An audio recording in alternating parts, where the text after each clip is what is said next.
lo correbe, alif lo steve, alif la gode. Alif lo correbe, alif la gurre. Alif lo steve, ya la gurre. Alif la gode, wow la gurre.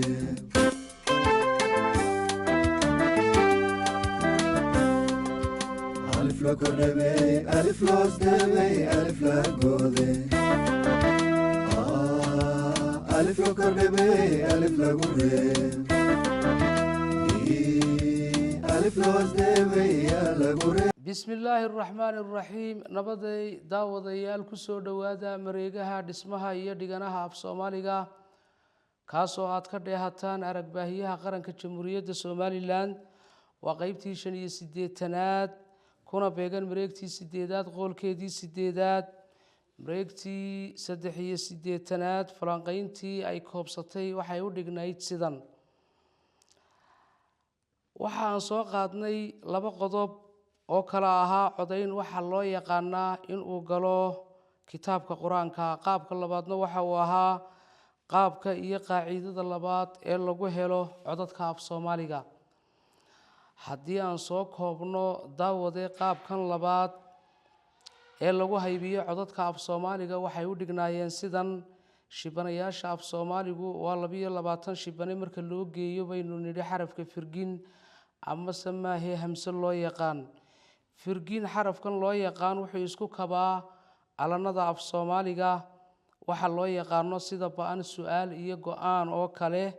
marka waxaan qaadanay 22 shibane oo codlayaal ah 22 shibane haddii loo geeyo shanta shaqal ee gaaban waa 26 cod 26 cod haddii loo geeyo shanta shaqal ee dheer waa 31 cod 31 cod haddii loo geeyo shanta shaqal ee dhafan waa 36 cod 36 cod haddii loo geeyo 8 laaban waa 44 cod 44 ka cod waa guud ahaan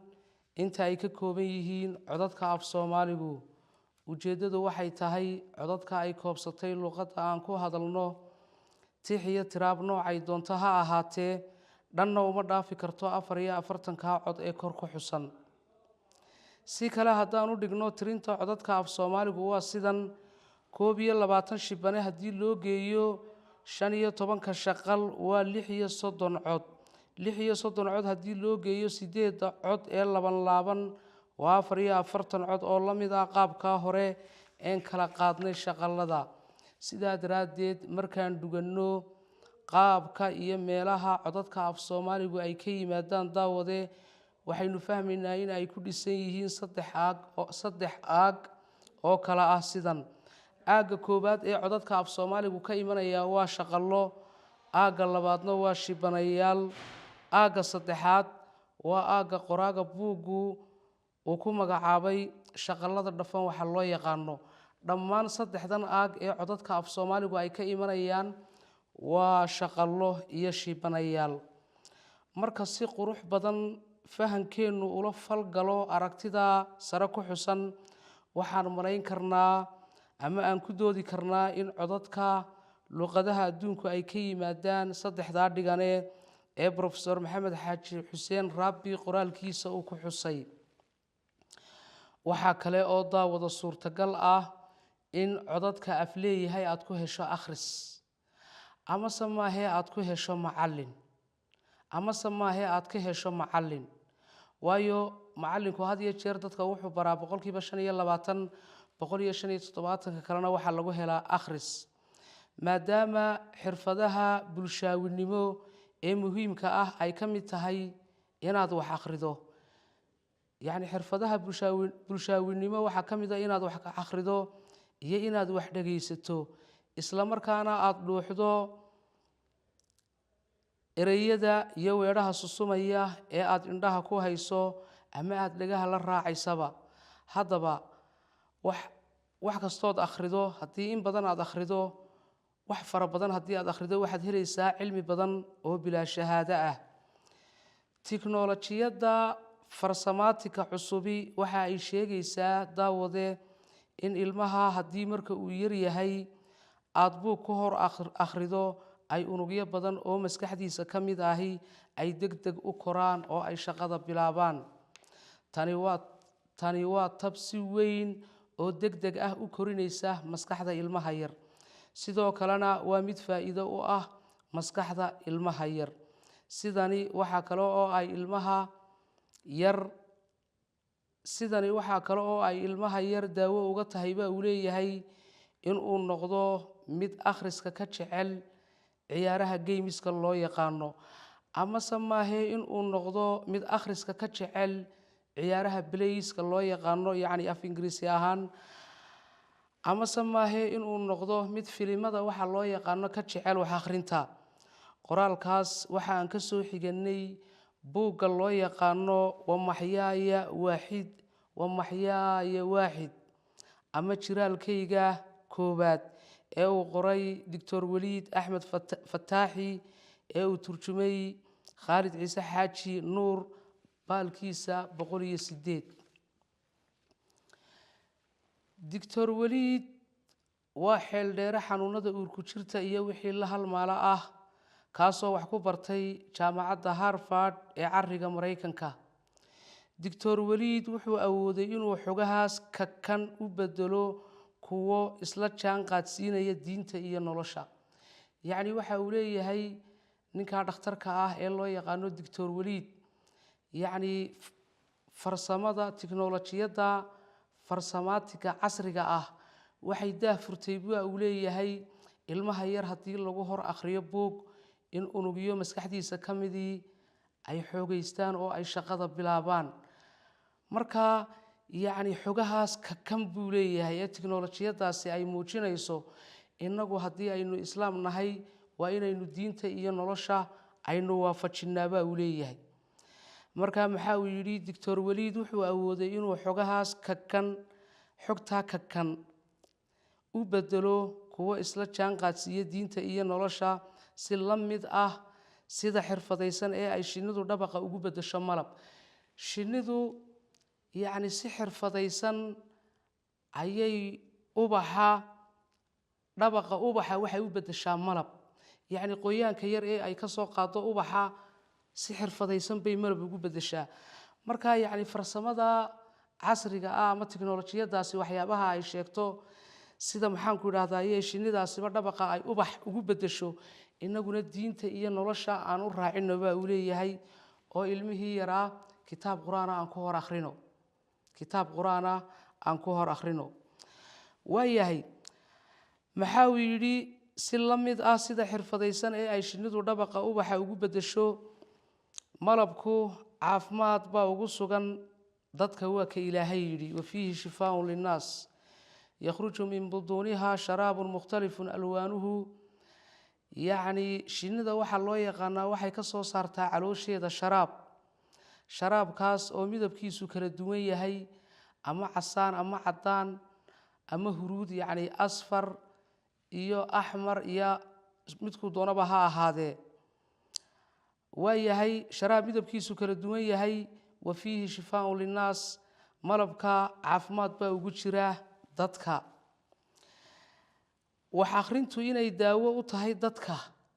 ayuu qoraagu ka wadaa weedhaha sare ku xusan. yacni weedhaha uu leeyahay ilmaha yar waa in kitaab qur-aana lagu hor akhriyaa. yacni ujeeddadu waxa ay tahay wax akhrintu inay daawo u tahay dadka ayaa uu qoraagu ka wadaa weedhaha sare ku xusan ee odhanaya dheh haddii wax lagu hor akhriyo ilmaha yar,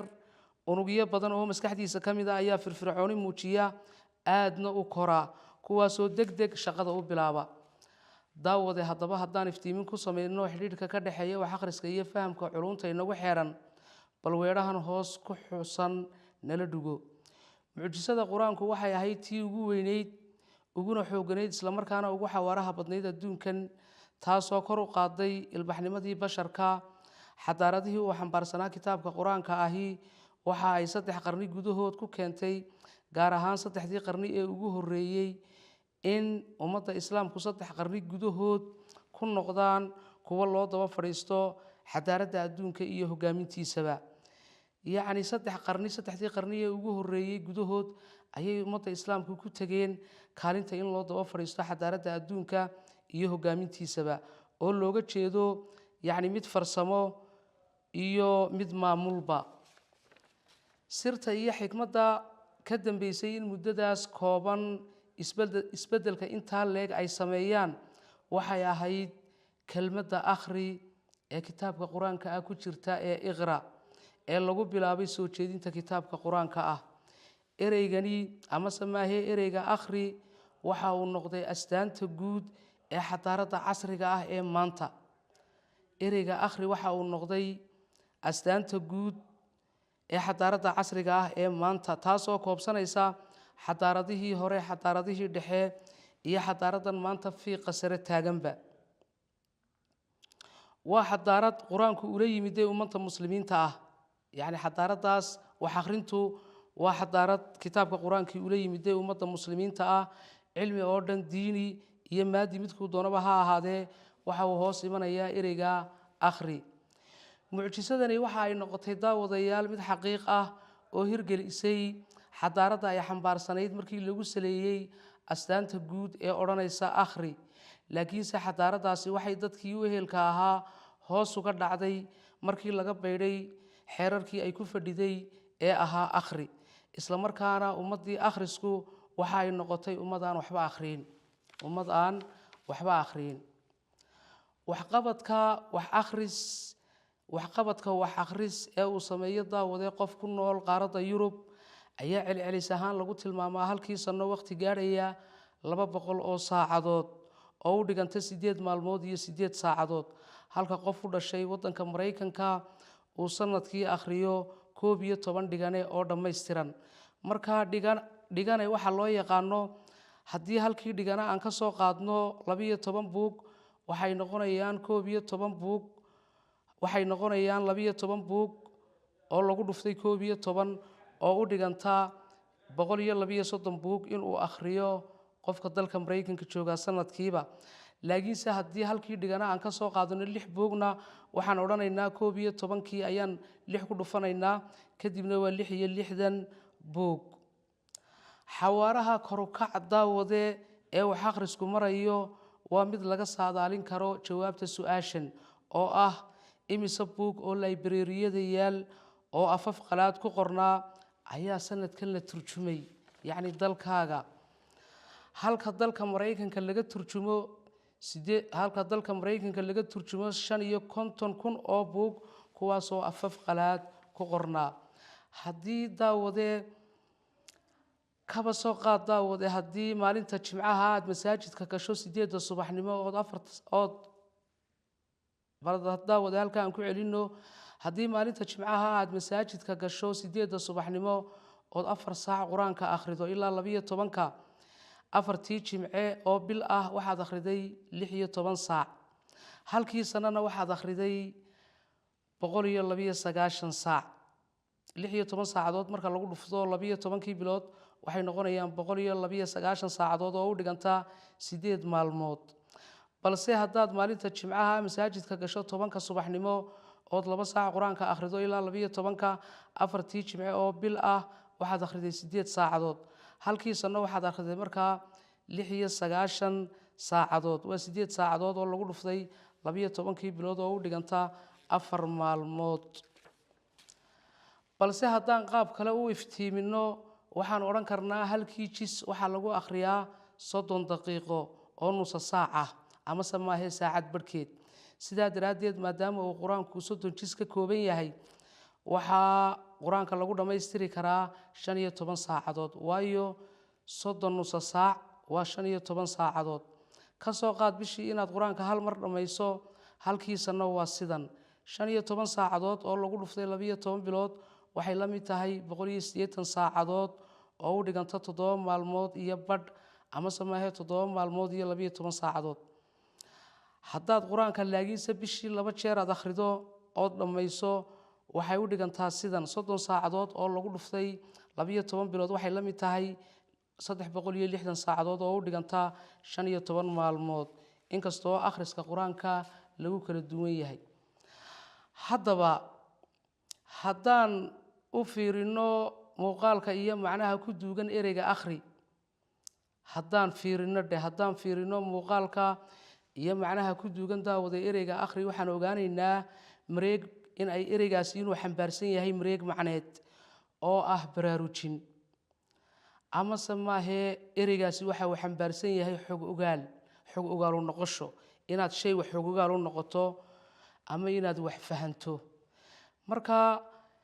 yacni qofka wax akhriyaa waa qof baraarugsan oo xog ogaal ah oo wax fahma iyo wixii la mida ereygan akhri ayaa wuxuu xambaarsan yahay mareeg macneed oo fara badan oo baraarujin xog ogaal u noqosho fahmid iyo wixii la mid ah marka aad rabto inaad shay xog ogaal u noqoto ama aad fahamto daawade shaygaa waad akhri oo macluumaadkiisa ayaad akhris aad ku raadsani qoraal baad ku raadsani kadibna waad akhri amase maahee waa lagugu dul akhri inkasta oo waxa laga sheekaynayo ee ay dhaguhu dhugtaan ay ka wacan tahay waxaad indhaha adigu ku nuugto ee aad akhrido shayga aad akhrido ee aad fahanto waxaad awooddaa daawade aqoonta waxaad akhriday inaad ficil u beddesho ayaad awooddaa bal hadda halkaa maxaa uu yidhi shayga aad akhrido eed fahanto waxaad awooddaa aqoonta waxaanaad akhriday inaad ficil u beddesho iminka tusaale ahaan qof ruusha oo islaamnimada dhowaan soo galay ayaa waxaa la baray yacni aayadihii lagu tukanayay kadibna arkaanu salaad waxaa loo yaqaan baa la baray kadibna waxaa la yidhi waad istaagi arkaanta salaada istaaggaa ka mida kadibna waad xidhani faatixadaad akhriyi waad rukuuci haddana rukuucdaad ka toosi waad sujuudaad ka toosi yacni arkaanu salaad marka saa loogu akhriyo cilmigii uu akhriska ku helay ama loo sheegay yacni wax sawir buu ku qabanaya oo isaga ayaa sawiri karaya marka yacni waxaan uga jeednaa yacni aakhirkii qofkaasi waa inuu ficilkii salaada la yimaadaa marka cilmiga aad baranaysa haddaanad sawir ku muujin karin waxaa jirta culuum badan oo la barto oo aan sawir lagu muujin karin culuumta badan ee la barto haddaanad ficil u bedeli karin culuumtaas waxba kama jiraan yacni cilmigaa waxbaa lagaa qariyey haddaba halkaa baldaawada aan ku celino maxaa uu yidhi shayga aad akhriday ee aad fahanto waxaad awooddaa aqoonta waxaad akhriday inaad ficil u beddesho ujeeddada iyo macnaha weedhaha kor ku xusan waxa ay tahay waa nidaamka saddexdaa qarni ee bilowgii islaamnimadu ay horumarka ka gaadheen waa nidaamka saddexdii qarni ee islaamnimadu ay horumarka yacni akhrintu wax akhrisku waa nidaamka saddexdaa qarni ee ugu horreeyey islaamnimadu ay horumarka ka gaadheen xadiis nebi maxamed laga soo wariyey sala allahu calayhi wasalam ayaa waxa uu odhanayaa khayruulquruuni qarnii uma aladiina yaluunahum uma aladiina yaluunahum waxaa idinku khayr badan qarnigayga markaa waa qarnigii nebiga uma aladiina yaluunahum haddana waxaa ku xiga qarniga kale ku xiga waa qarnigii labaad buu noqonayaa qarnigii labaad waxaa soo gelaya afarta imaam ayaa soo gelaya ee ibnu xaniifa ay ka mid yihiin shaafici ibnu xaniifa iyo shaafici iyo maaliki iyo axmed binu xambal qarnigaa labaadba ay soo gelayaan qarnigaa labaad ayaa ay soo gelayaan uma aladiina yaluunahum qarnigaa saddexaadna waxa uu noqonayaa qarnigii maxaanku idhaahdayey waa qarnigii muxadisiinta bukhaari iyo muslim ayaa qarnigaa soo gelaya iyaguna oo qarnigaa saddexaad waxaa la yidhaahdaa casru dahabi oo waqtigii xadiiska la diiwaangeliyey ayaa uu ahaa casru dahabi yacni waa waqtigii xadiiska la diiwaangeliyey qarnigaa saddexaad qarniga afraadna waxa uu ahaa qarniga islaamnimadu ay meel walba ku faaftay qormadeennan maanta ee 58aad daawade waxaynu kaga warrami waxaa loo yaqaano qaybaha guud ee shibanayaasha af soomaaligu waxay u qaybsamaan daawade 3 qaybood qaybaha iyo kooxaha saddexda ahi waa qaar ku salaysan makhraj ama maqor af soomaaliga waxa loo yaqaano waana meelaha xarfaha ama shibanayaasha af soomaaligu ay ka soo baxaan waxaan qormooyin hore daawada ku sheegnay in shibanayaasha af soomaaligu ay yihiin lafaha hadalka shaqaladuna ay yihiin hingaada iyo qolofta hadalka haddaan ku soo dhowaano qaybaha guud ee shibanayaasha af soomaaliga daawade waa sidan shibanayaasha ku samaysma maqorka afka ujeedo shibanayaasha ka soo baxa maqorka afka shibanayaasha ku samaysma maqorka afka waa kow iyo shibanayaasha ka soo baxa maqorka sanka waxa shibanayaasha loo yaqaano ayaa meelaha ay ka soo baxaan saddex meelood loo qaybinay number 1 waxa uu yiri shibanayaasha ku samaysma maqorka afka ujeedaduna waxay tahay waa shibanayaasha ka soo baxa maqorka afka laba shibanayaasha ka soo baxa maqorka sanka saddex shibanayaasha ku samaysma ama ka soo baxa maqorka dhuunta marka hadduu afka ka soo baxo afka baxe ayaa la odhan hadduu sanka ka soo baxana sanka baxa la odhan hadduu dhuunta ka soo baxana dhuunka baxe ayaa la odhan jamac haddii laga dhigana afka baxayaal hadduu afka ka soo baxo waa afka baxayaal hadduu sanka ka soo baxana waa sanka baxayaal hadduu dhuunta ka soo baxana waa dhuunka baxayaal shibanayaasha af soomaaligu waa 22 oo 18 xaraf oo kaliya ku suntama saddex xarafna daawadayaal ay min 2 xaraf ku suntamaan sida sha kha iyo dha hamse waxa loo yaqaanaana alanada ayuu isku kabaa sida go'an go'aan ba'an iyo su'aal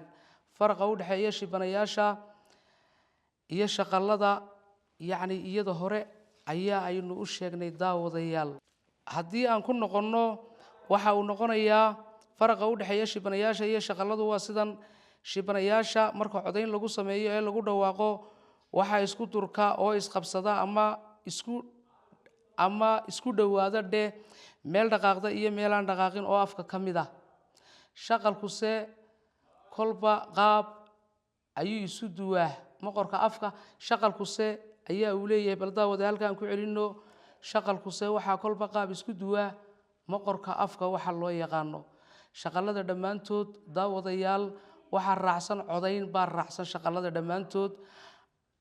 codayn ayaa raacsan shaqalada dhammaantood waxa raacsan codayn ama guux baa raacsan marka cod lahaan cod bay leeyihiin waa waxa luqada af ingiriisiga loo yaqaano voiced ayaa loo yaqaanaa shibanayaashuse daawadayaal cod ama guux waa ay yeelan karaan ama ma yeelan karaan baa uu leeyahay qoraaga buugu markaanay cod lahayn waxa la odhanayaa buu leeyahay luqada ingiriisiga waxa loo yaqaano voiceless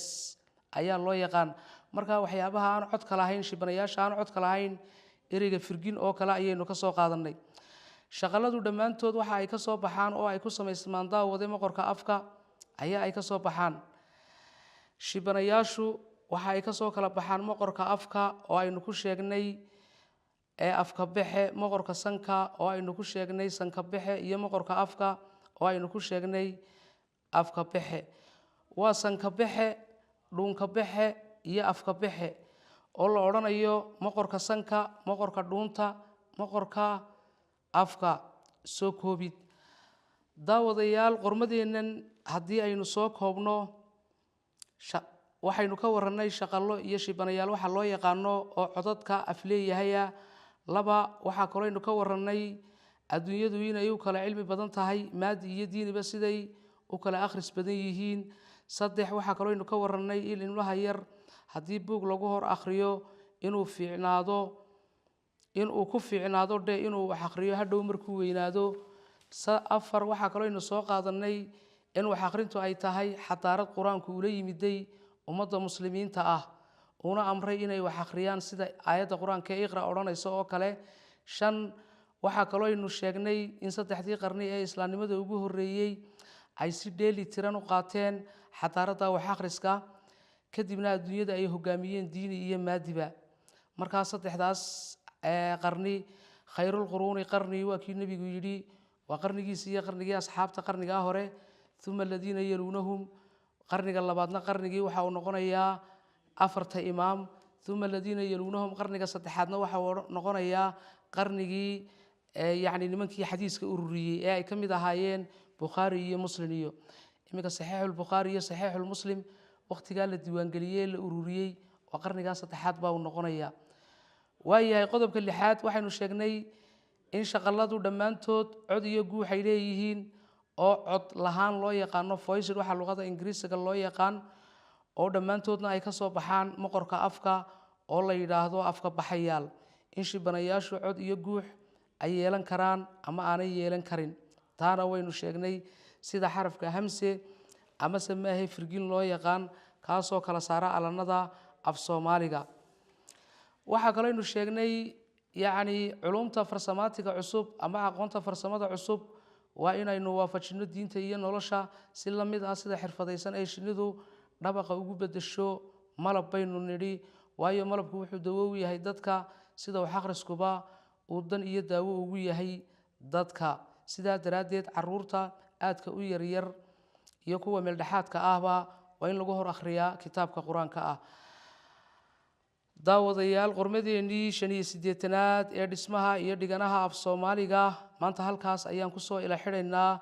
la soco qoolalka dambe haddii ilaahay ina gaarsiiyo waa qalinkii Cabdiraxmaan Maxamed Shardi waa farsamadii Sakariye Cabdi Aadan sidaas iyo assalaamu calaykum waraxmatullaahi wabarakaatu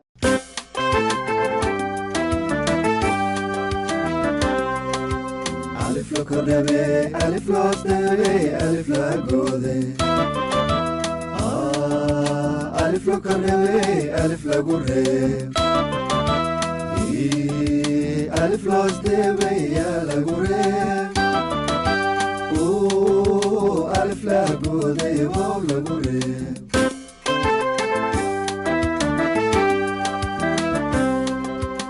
ألف لكربي ألف لوستبي ألف لقودي ألف لكربي ألف لقري ألف لوستبي يا لقري